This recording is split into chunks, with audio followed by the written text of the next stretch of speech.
My mind immediately went to a specific situation. So Summer came back. Summer's our middle daughter. She came back from Texas and wanted to go out to lunch. Well, we had been out on the water all day. Greg was extremely exhausted. He hadn't slept the night before. And so I'm thinking constantly about his needs. So this is the inner turmoil and where the conflict can sometimes come out, because I'm in my own head trying to figure out, okay, Summer wants to go out to lunch yet. She wants fish and chips. She said this whole trip, all she wanted was fish and chips. So I'm like, how can we get her fish and chips for lunch? Greg, on the other way, is privately expressed to me just how tired he is and how he didn't sleep the night before. So we're going down the road, just coming off the water, and I'm thinking, I don't know what to do. I don't know what to do. And this inner turmoil is going on. All of a sudden, before I even realize it, I'm shouting out, I can't please everybody. Like, listen, she said it out loud.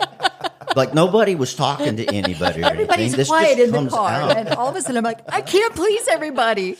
I look at her, I'm like, woman, ain't nobody asking you to. Where are you at over there anyway? Wow. And so here's the good thing, though. Like, here's this inner turmoil. Nobody's aware of the inner turmoil except for me. So and Greg Very telling. looked at me and said to me, baby, nobody wants you to be pleasing. So what do you want to do? Hello, welcome to the Art of Espousing podcast. We're really thankful you're taking the time to listen to the show. And we're hopeful by adding this Enneagram aspect to the Art of Espousing podcast, it will encourage you and will increase your marriage momentum. The Enneagram is a tool of empathy and learning. This model of the personality allows us to grow in self-awareness, spouse awareness, and couple awareness. In marriage, the Enneagram provides an opportunity to identify patterns in the way our spouse responds and behaves and positions you to shift interactions within your everyday life, increasing strength and reducing ways that may inadvertently weaken your relationship. So on today's episode, we'll be talking with two of our great friends, Greg and Julie Gorman. They are the founders of Married for a Purpose, an international ministry to marriages. They are authors, speakers, and coaches both in the marriage and executive space.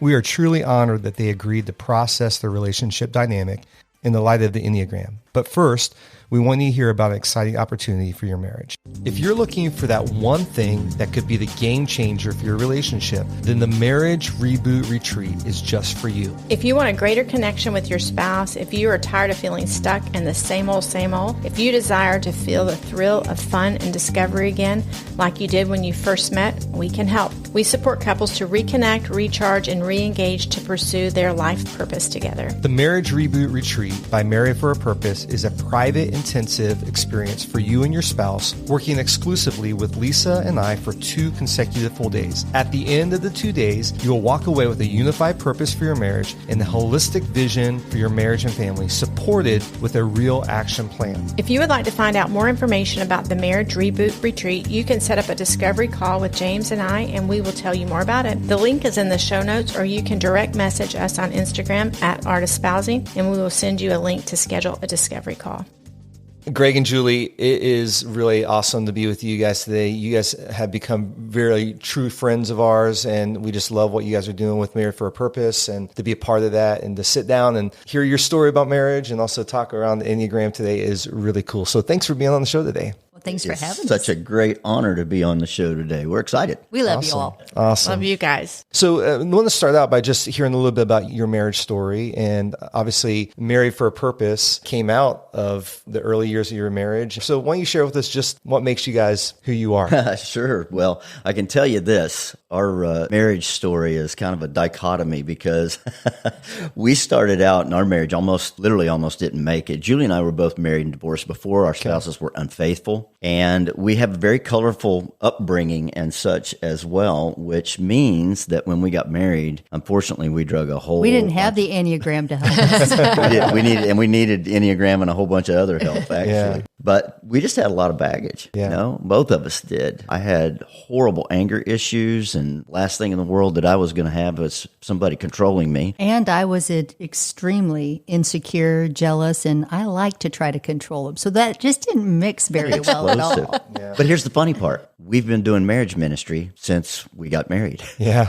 We were joking about it. It's like, okay, so how old were we? We were about 29, and we were having really old 50-year-olds. It's like, oh, crud, I'm 50 now. I know. Well, we were put in charge of, they called it the young married group. Yeah. And we were leading a class on Sunday, but like Julie said, it grew like crazy. And we had folks of all different age groups that have been married for any number of years, right? Yeah, so we saw God's hand of blessing in marriage ministry. So we've been doing marriage ministry for 23 years, been married all 23 of those years. Wow. Funny story is the night after our first date, Greg looked at me, he goes, I'm going to tell you this. So not that I'm going to stalk you, don't know if it'll be this week, next week, 10 years from now, but we will end up together. And I remember thinking, you want to bet? I was willing to stalk you. You were, yeah. It crossed my mind. Yeah. Well, 6 months later, after I thought, no way, we were married. And so, again, all of that to say we had a lot of fun. We were two Christians who loved one another passionately, but we fought just as passionately. But God stepped in, healed it. And I think the thing that caused that young married class to really thrive is that we always did life authentically. Mm-hmm.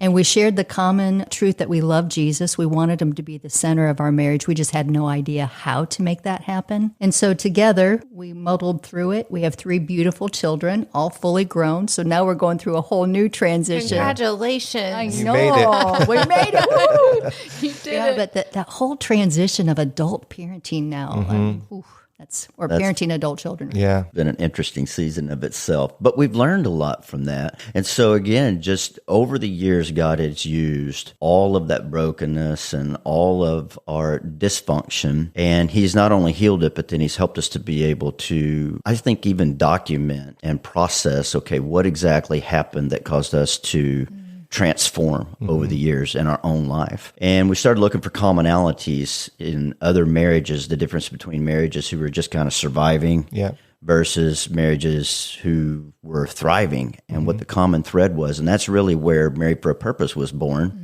Is that we noticed that couples, individuals, period, doesn't matter if it's a nation, a business, a government, a church, or a family, if people have a common purpose and a common vision that they share, they'll rally behind that purpose and that vision and forget and put aside all of their differences in order to rally behind that vision and or that purpose. And that's really what we try to focus on in our own life, in our parenting, and certainly with the couples that we work with. Yeah, I that's love awesome. it. I love it. I love the fact that you said that you authentically loved one another, passionately loved. I remember when we first met you guys, I walked away. I was like, I don't think I've ever met anybody like them. Like that. Oh boy, isn't that the truth? No.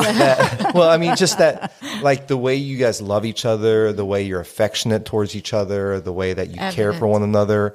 Recently, we were at a meeting with you all, and it hit me. I said, Lisa, I think they're the most authentic people we've ever met. Like your relationship is so authentic, and you are who you are. And I think that's one of the things that we love about being around you guys. And I think that the reason you're having such impact with other couples is because of your authenticity. So yeah, it's true. Well, you said you needed things like Enneagram. As we know, any tool, any assessment, any plan, any strategy is just a tool, because you can just see what the evidence of what God's done in your life, that Holy Spirit speaking, nudging, encouraging, correcting, and directing you guys in your marriage is actually foundational to everything Married for a Purpose is about, any kind of tool or assessment that would help us understand one another better. I always like to make sure people understand that Enneagram's just a tool. yeah. Obviously, what God's word says about us, what his purpose for our marriage is, trumps anything that we would think we would self-discover. And so, but I appreciate us having some conversation around the Enneagram and seeing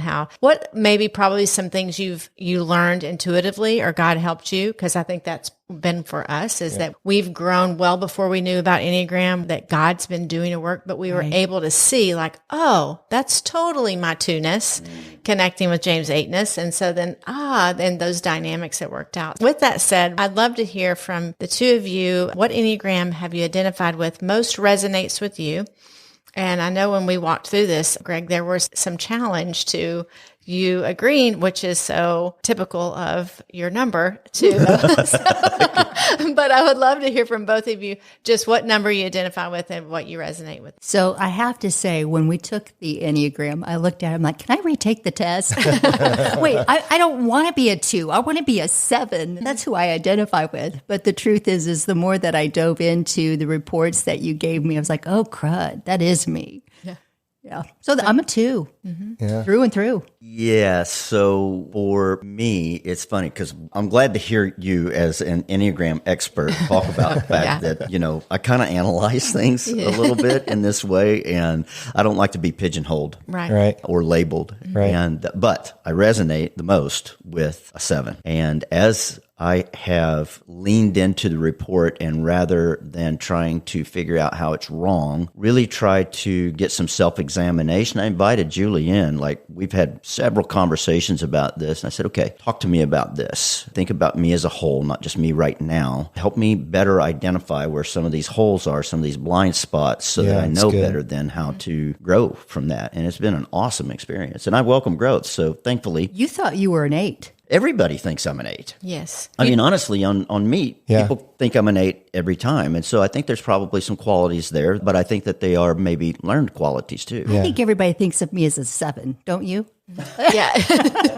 So you're probably a wing 8, right? I assume so. Yes, he is a wing 8, but he also has a lot of, his numbers are very high in 8, which is that challenger piece. But I actually love 7s and 8s and any combination. James is an 8, wing 7, you're 7, wing 8. These guys are your mover shaker. You get stuff done. I love working for, and I certainly love being married to anyone with those combinations, because it really brings clarity and decisiveness, especially with Julie and I being both 2s.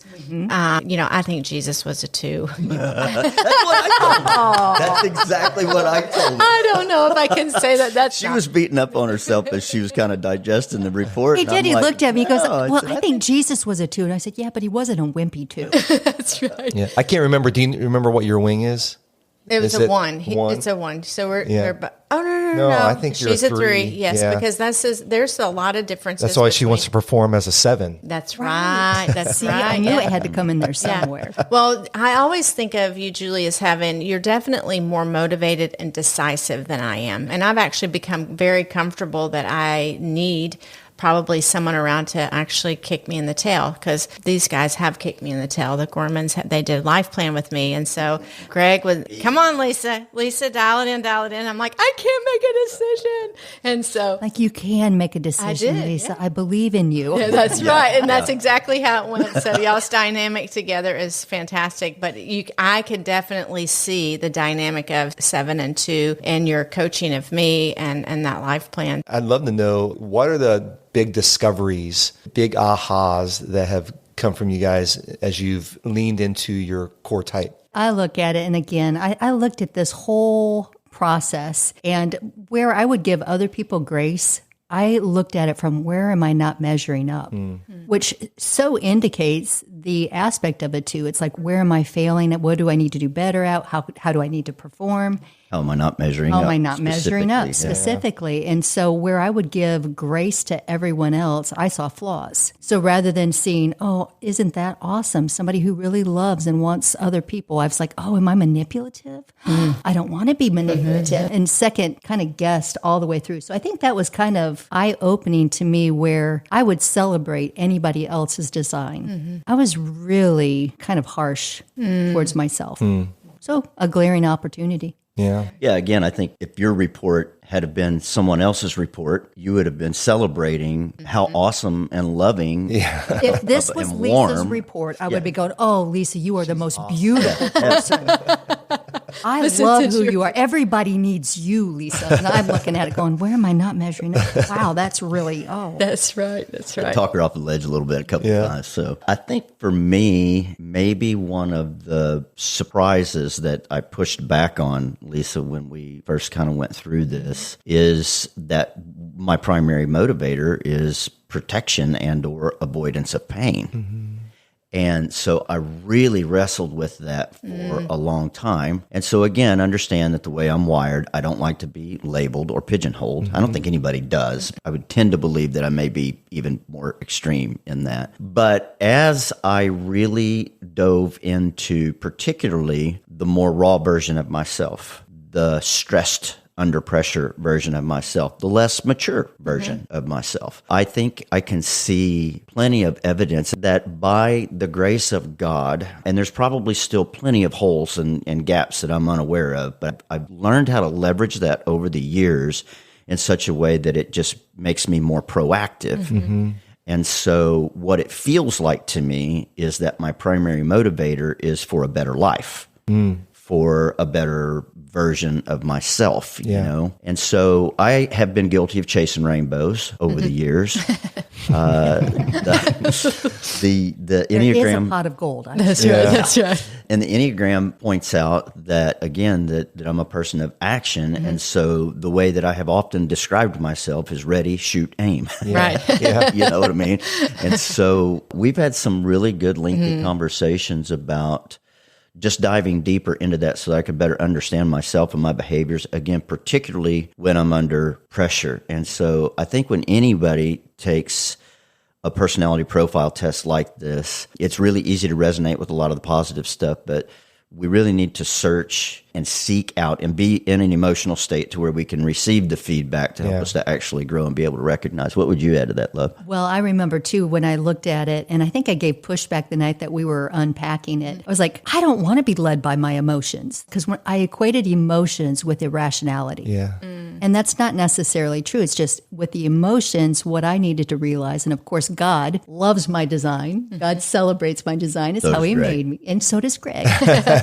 But so much over the last few years, I can see why God gave me certain one-liners, because I am emotionally charged. There were times where he would say, don't let what you don't know stop you from remembering what you do know. Yeah. And the reason why that one-liner probably resonated so much is because God hit me at an emotional level of the insecurity, the fear of what's going to happen, how do we move forward, with a very strong thought that I could go to in those emotional highs or lows. Yeah. So that by my thoughts, I could blend who he created me to be, body, mind, spirit. So my mind could take charge of those emotions, be led by my emotions still, be sensitive, be encouraging, be hopefully a safe place for people. While being a safe place for myself too, because what do I know? Well, I know that God's in control. Yeah. I know that God is for me. I know in this season when my children are leaving the home, wait, what do I know? I do know they love me. They're not trying to abandon me. Right. Right. That's good. So I had a light bulb when she was talking there. I So love Yeah. you mentioned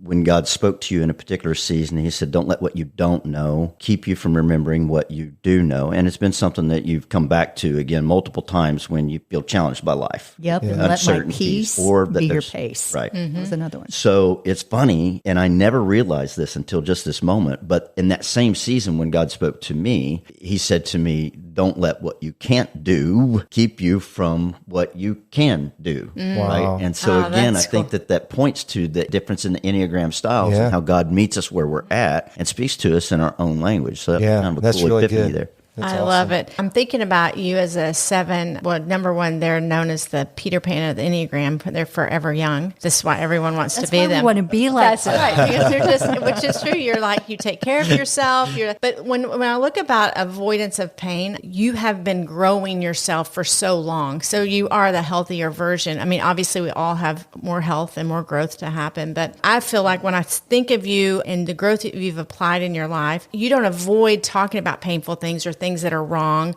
You just want to conquer them and move on beyond them and move forward in strength, which is what 7s want to do. They want to go to what's next. They're ready to move on.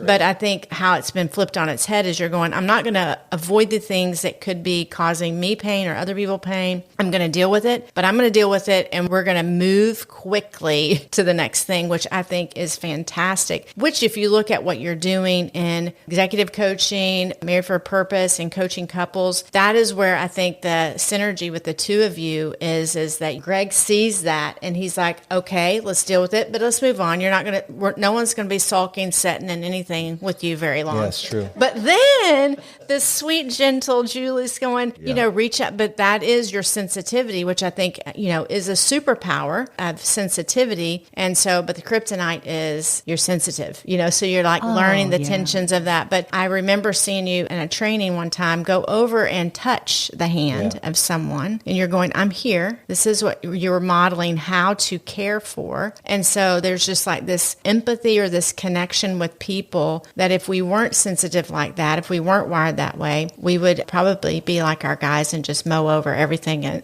get a lot of stuff done. But a lot of people would be dead on the sides or at least injured. Yeah, it's true. I mean, just having that complementing ability to not move past things so fast. Many times, Lisa, you and I will be in a conversation with somebody and I'll be ready to move on to the next thing and you'll just reach over and touch my knee, kind of like you need to slow down. Oh, you do that too, huh? Oh, yeah. You got that cute guy too. It's like, don't move too fast here. Pay attention, because I'm constantly thinking like, we just got to move on. Let's go. I can see his brain on to the next thing. I can literally see his eyeballs going, I'm on to the next thing. And I've actually checked out of all the words you're saying right now because we're ready to move on. And so, it's an intensity for sure. It's a beautiful balance, though. And we were talking about that, like some of the things that might have been glaring opportunities. I avoid conflict at all costs, just about. But because I've been married to Greg for these 23 years, I know, those kinds of questions like, what does love require? Well, sometimes love requires the necessary conversation. And just because you don't address the elephant in the room doesn't mean the elephant doesn't exist. And so I've really learned a lot about timing, and we still go about it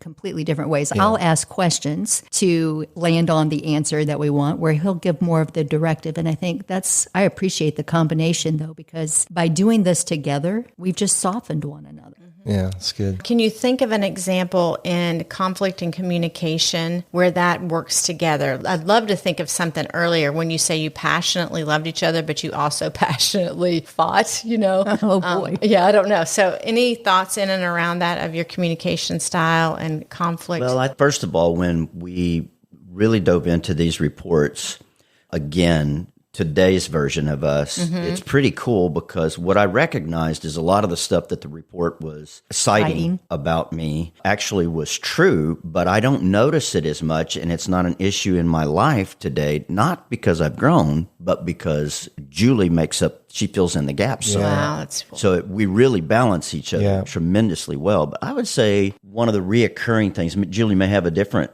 comment surrounding that question, but it's almost always been around parenting. There's been a lot of different things that's gotten us sideways over the years, particularly when we were really broken, insecurities and anger and things of that nature that we talked about earlier. But I think something that even today that we still have to practice what the Enneagram reminds us about our personalities is in parenting. And so I realized specifically that Julie has a war going on inside of her a lot of times, where she's got her emotions and she's got her logic and her feelings, and all of these different things are really warring against. And she can see everyone's point of view and relate to everyone's point of view. And sometimes the way that I would put it is that causes conflict because she's trying to please everybody. Right. And unfortunately, when we try to please everybody, we probably please nobody, and we just frustrate ourselves in the process. And so we've learned, I think, through this and life handing our butt to us a few times, candidly. I love it. That we really need to slow the pace. Yeah. And we need to allow one another, particularly Julie, because she doesn't naturally form her own opinions about things. She just wants to make sure everybody else is okay. And so I'm learning to recognize that more and to pan back. And maybe if something does need addressed, to pick the right timing, first of all. I would say to be led by the Holy Spirit in that conversation and in the timing of that conversation, and then give her some space to process, because that's not generally how I operate. And so I want to pressure her to give me an answer or give me a of thought, and that doesn't create a happy place. Yeah. My mind immediately went to a specific situation. So Summer came back. Summer's our middle daughter. She came back from Texas and wanted to go out to lunch. Well, we had been out on the water all day. Greg was extremely exhausted. He hadn't slept the night before. And so I'm thinking constantly about his needs. So this is the inner turmoil and where the conflict can sometimes come out, because I'm in my own head trying to figure out, okay, Summer wants to go out to lunch yet. She wants fish and chips. She said this whole trip, all she wanted was fish and chips. So I'm like, how can we get her fish and chips for lunch? Greg, on the other way, is privately expressed to me just how tired he is. Yeah. How he didn't sleep the night before. So we're going down the road, just coming off the water, and I'm thinking, I don't know what to do. I don't know what to do. And this inner turmoil is going on. All of a sudden, before I even realize it, I'm shouting out, I can't please everybody. Like, listen, she said it out loud, but nobody was talking to anybody or anything. Everybody's This quiet just in the comes car. out. And all of a sudden, I'm like, I can't please everybody. I look at her, I'm like, woman, ain't nobody asking you to. Where are you at over there anyway? Wow. And so here's the good thing, though. Like, here's this inner turmoil. Nobody's aware of the inner turmoil except for me. So and Greg good, looked at me and said to me, baby, nobody wants you to be pleasing. So what do you want to do? There you go. I had to pause and I had to ask myself, because most of the time as a two, I'm walking around not thinking about what I want or what I need. And I was like, what do I want? I want you to suck it up, buddy, and go out to lunch. That's what you want. It's like, that's it. So we took Summer out for fish and chips. There you go. And Greg sucked it up and got to And he did, and we had a great time, and it went. I love this example because I actually got it right this time. You got it right, baby. That You get doesn't it right always most of the happen. time. But, I'm like, I'm going to lean into this, and, I need to make sure that I don't make everybody else miserable, because it's easy when you're in your own funk and tending to your own needs, and, which I think is, again, sometimes a seven's tendency to get in that vacuum. And so I did, but I was very conscious on this particular day. I'm like, I don't want to go and make everybody have an else attitude miserable. about it, or act like I'm tired. Make sure that everybody has a good time and that nobody knows you're tired. Yeah, I love it. I love good. it. One of the things that you highlighted it, and it's beautiful how it's fleshed out in marriage with the two of you, our sevens are known to be great synthesizers. They see a lot of information, they gather data quickly, and they can sum it up pretty fast. I mean, like in a record time of just like, I see it, here's a solution, let's move. Twos aren't known for doing that. And I would think, and sometimes in marriages, a seven could think they're smarter than, but wisdom and maturity and development allows you to know, because what you said is, I know that she needs more time, and you're giving, so it's very respectful. That's where Enneagram helps things to be the tool of empathy, to go, I'm not smarter than, I know she needs time to come along. And I love that just the tone of that really brings honor to Julie, but at the same time, you don't have to minimize yourself. And I've had to, as a two, have come to the conclusion that I'm okay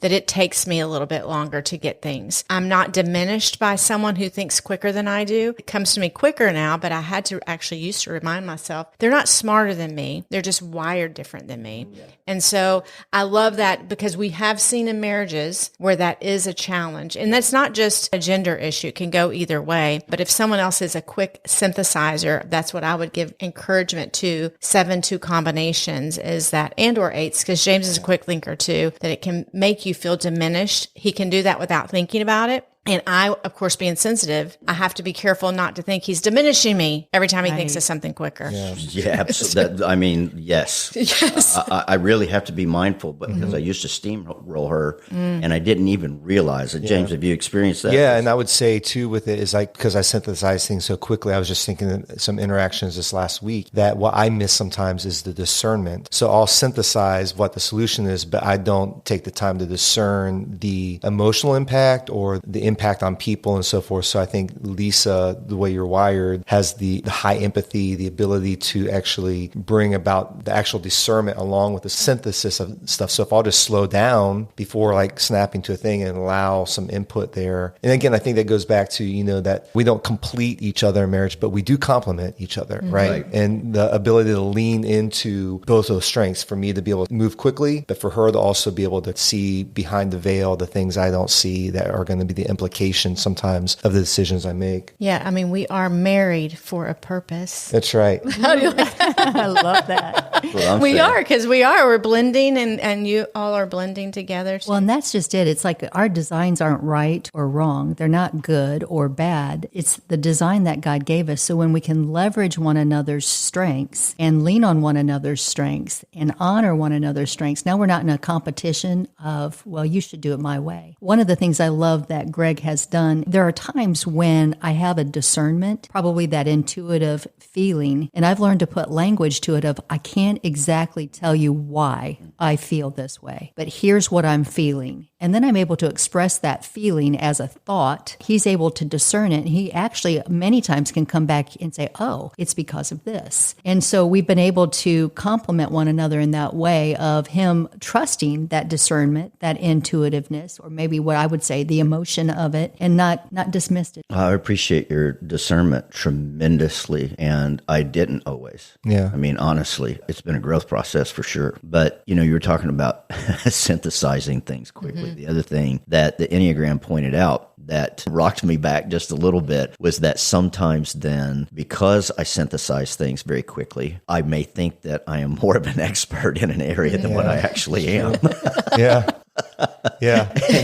I'm like, put me in, coach. I got this kind of thing, and I would say, again, I wished I'd have had more awareness of that in my younger years. It would have saved me a lot of embarrassment and pain, in truth. Yeah. Don't we all? I mean, I'm glad we're not where we were, and I'm glad God's not done with us either, right? And, the best days are always ahead of us. So, well, this has been amazing. I mean, you guys, every time we sit down with you guys just blow our minds with just who you are, and excited about what God is doing through Married for a Purpose. And we're going to put links to the website and all your resources in the show notes. If you haven't been on Married for a Purpose's website, if you don't know Greg and Julie, we just want to encourage you listeners to get to know them. They are who they are. They're authentic, true people, and really have a lot of great content to help strengthen your marriage. So thank you guys for being here today. Yeah, it's been a pleasure. And I would just say, James, y'all paid us such high compliments. You really have throughout this whole thing. And I would just encourage anybody, if you have not taken an Enneagram assessment, and or if you've taken one but you haven't had it debriefed by someone, get with Lisa. This has been tremendous for me, and even for someone, again, who doesn't like to be labeled or pigeonholed. I'm not one of those. I'm a little bit of everything kind of,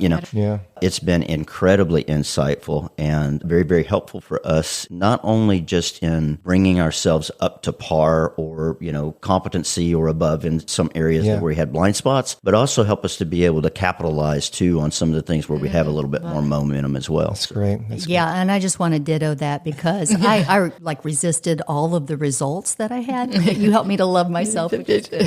And the other thing is we are such growth junkies that I was surprised at how much I learned by the way that you specifically unpacked it. And so thank you for taking the time to help us grow a little bit more. Love working with the experts.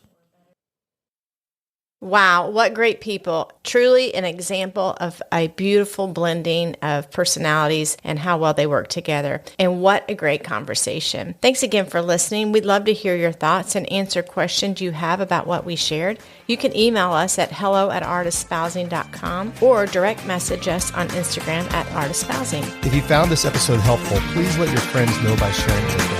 You can also help other people find the podcast by rating the podcast and leaving us a review. Hope you will join us next week. We're going to be talking about intentional intimacy. Come on, somebody. All right. Have a great weekend, and we will see you next time on The Art of Spousing. Until then, bye-bye.